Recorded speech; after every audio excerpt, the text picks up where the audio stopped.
सूर्य को जल कब देना चाहिए? देखिए, सूर्य को जल देने की बहुत सारी भ्रांतियां हैं लोगों में कि सूर्य को जल ऐसे ही लोग देना शुरू कर देते हैं। जो जानते हैं वे भी, जो नहीं जानते हैं भी, और बहुत सारे लोग तो सूर्य को जल देते ही नहीं हैं। तो ये सूर्य को जल देने का सही समय है सुबह से आप 9 बजे तक सूर्य को जल दे लें। सूर्य को जल 9 बजे के पहले दे लेना चाहिए। सूर्य को जल कैसे देना चाहिए? सूर्य को जल देते समय आपका मुद्रा ऐसे रहना चाहिए जिस धार में आप जो जल गिरा रहे हैं, इस जल में आप सूर्य का दर्शन करें। केवल जल में डायरेक्ट आपको सूर्य को नहीं देखना है, इस जल में आपको सूर्य का दर्शन करना है और ऐसे मुद्रा करके तब जल देना है सूर्य को। सूर्य को जल लड़कियां दे सकती हैं कि नहीं? हाँ, देखिए, सूर्य को जल तो लड़कियां दे सकती हैं। इसलिए अब देखिए, अपने यहाँ ऐसा प्रथा बन गया है कि सूर्य को लड़कियां जल नहीं देगी।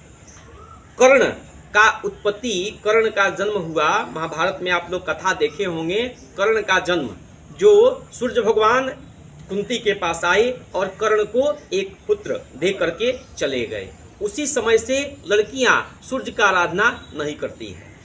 तो इसमें कोई दिक्कत नहीं है। वह कुंती के पास वैसा वरदान मिला था कि आप जिस देवी देवताओं को पुकारेंगे, जिसका आवाहन करेंगे, वह देवता आपके पास चले आएंगे।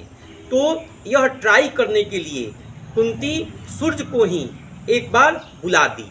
तो सूर्य भगवान चले आए और आए तो बोले कि बिना वरदान दिए हम नहीं जाएंगे।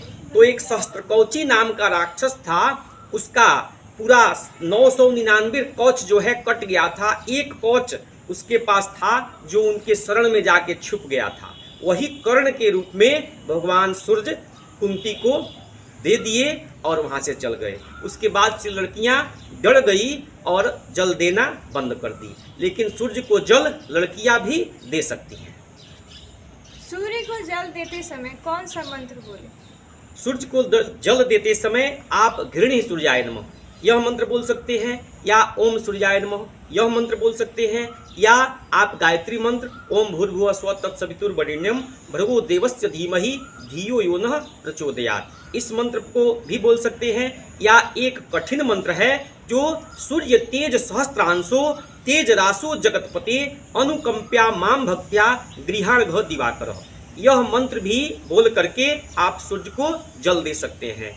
और सूर्य को जल देते समय आप सूर्य का ध्यान जरूर करें और जल देते समय आप अपने जो जल आप दे रहे हैं वह जल की धारा लगातार जमीन पे नहीं गिरना चाहिए। उसमें 3 बार आप तोड़ करके और तब जल गिराना। जैसे मान लीजिए जल ऐसे गिरा रहे हैं, फिर आप रोक लीजिए जल, फिर गिराइए, फिर रोकिए और फिर गिराइए। अंत में तीसरे बार में आप पूर्ण रूपेण जल दे सकते हैं। सूर्य को जल देते समय जल पैर पर पड़े तो क्या करें?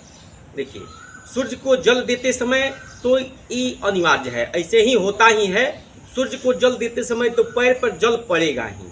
और सूर्य का जो जल जमीन से होकर के शरीर पे पड़ता है, उससे एक बहुत सारा सकारात्मक ऊर्जा शरीर में प्रवेश करता है। तो आप ऐसा मत समझिए कि सूर्य का जल, हम सूर्य को जल दे रहे हैं और छिटकी जो बूंद है वह मेरे पैर पे पड़ रहा है तो उससे सूर्य भगवान नाराज हो जाएंगे। ऐसा कोई बात नहीं है। सूर्य को जल देते समय अगर शरीर पे जल पड़ता है तो उससे आपके शरीर में सकारात्मक ऊर्जा प्रवेश करती है और आपको इसमें बहुत ज़्यादा विशेष फल मिलता है। इसलिए बहुत सारे लोग हैं जो तुलसी में जा कर के जल देते हैं या गमला में जा कर के जल देते हैं कि पैर पे जल न पड़े।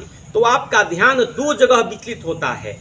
एक तो आपका सूर्य पर ध्यान है और दूसरा इधर गमला में गिर रहा है जल की नहीं गिर रहा है, इस पे भी आप लोगों का ध्यान हो जाता है। इसलिए वैसा आपको नहीं करना है। कहीं भी शुद्ध जगह है, वहाँ पे सूर्य दिखाई पड़ रहे हो, वहाँ से आप जल दे सकते हैं। पैर पे अगर पड़े तो कोई दिक्कत नहीं है। तो हमको लग रहा है कि आपको सूर्य को जल देने की विशेष विधि समझ में आ गया होगा। तो इसी तरह की वीडियो के लिए आप इस चैनल को सब्सक्राइब, लाइक जरूर करें। धन्यवाद। जय श्री राम।